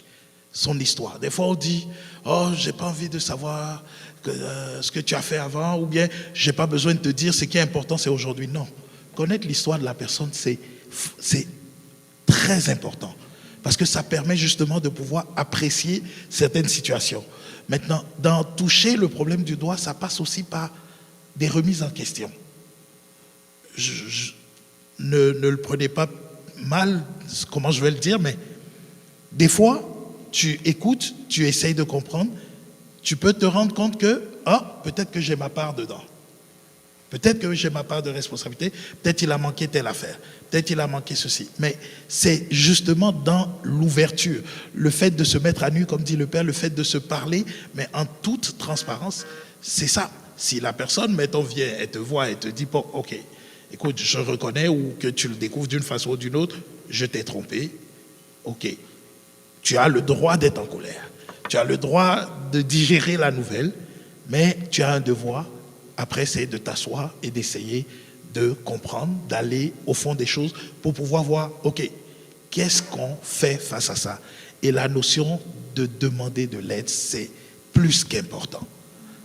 Plus qu'important. On peut beau dire tout ce qu'on veut, on peut avoir, comme moi, 10 ans d'expérience de mariage, ça ne veut rien dire. Ce qui est important, c'est, et pour ça aussi, il faut savoir s'entourer aussi. S'entourer des personnes qu'il faut pour pouvoir nous conseiller quand il faut, pour pouvoir nous aider à avancer quand il faut. Merci. Alors, merci frère Landry, merci Père Léon. Nous allons prendre la dernière question. Amen. Ma question concerne la communication et je vais la poser comme ça. Comment agencer intellect et puis émotion? Dans le sens où, je vais prendre mon exemple, quand je communique, je vais peut-être communiquer plus ce que je ressens, ce que j'ai ressenti face à une émotion. Et puis mon partenaire peut me demander, donne-moi un exemple, il va essayer de faire les calculs pour me dire que voilà, en tout cas, il est vraiment dans l'intellect. Et puis souvent, on n'arrive pas à se rejoindre. Donc, et puis, quand moi je suis dans l'émotion, peut-être que mon temps de réaction sera plus rapide parce que bon, je ne veux pas oublier, parce que je le connais. Si je ne note pas ou bien si j'oublie, il va me dire que ce que tu dis là n'a pas de valeur ou bien n'a pas de sens. Merci. Alors comment on fait pour agencer ça? C'est ma question. Amen. Mais, une chose que je peux dire déjà, c'est que il faut se rappeler que on est fait différemment, l'homme et la femme.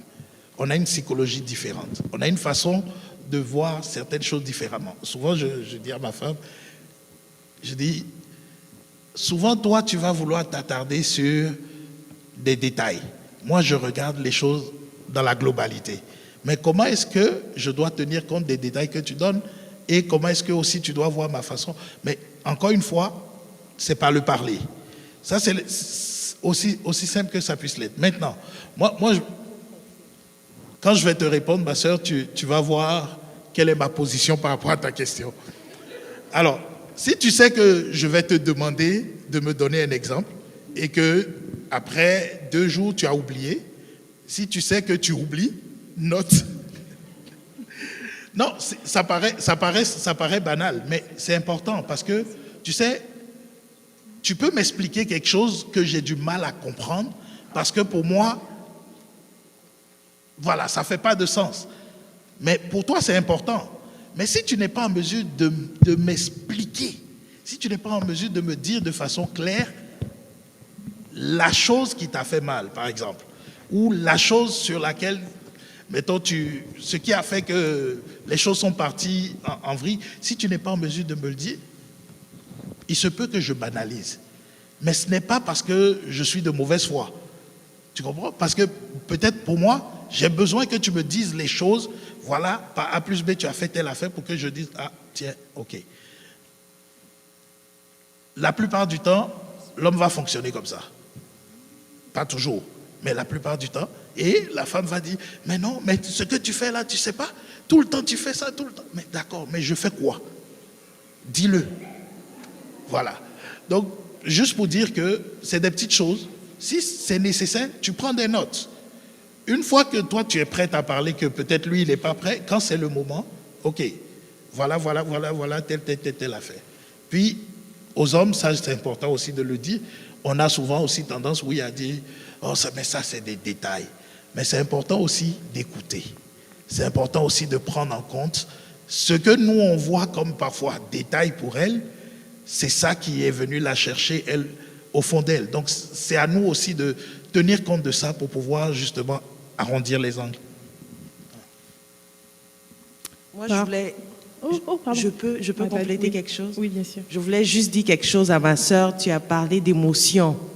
C'est vrai, nous les femmes, on est beaucoup dans les émotions, mais le petit conseil que je veux donner, c'est quand on veut parler, quand on veut se faire comprendre, c'est bon de sortir de ses émotions. Donc, des fois, il faut laisser les émotions descendre. Prends le temps que ça te demande. Laisse ces émotions-là descendre. Prépare bien tes sources. Tu as noté les exemples.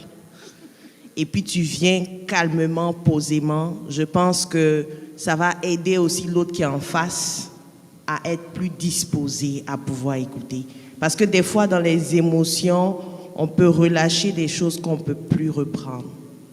Et puis, bon, c'est pas intéressant. Voilà. Ah, ça prend la disposition par la prière. Ouais, ça aussi, c'est important.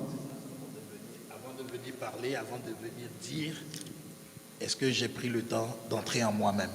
Est-ce que j'ai pris le temps aussi de dire, Seigneur, je t'offre ça? Ou est-ce que je vais, parce que j'ai un compte à régler, il faut que je le dise là, il faut que ça sorte là, etc. Voilà. L'écriture est une thérapie. Hein. L'écriture, c'est thérapeutique aussi. Et je recommande souvent aux couples d'avoir un cahier de bord. Un cahier de bord, ce n'est pas un journal intime, c'est un cahier de bord. Chacun, où tu notes. Pas noter pour demander à l'autre de rendre des comptes. Parce que ça aide aussi pour la relecture. Noter, mettre la date, noter les grandes lignes.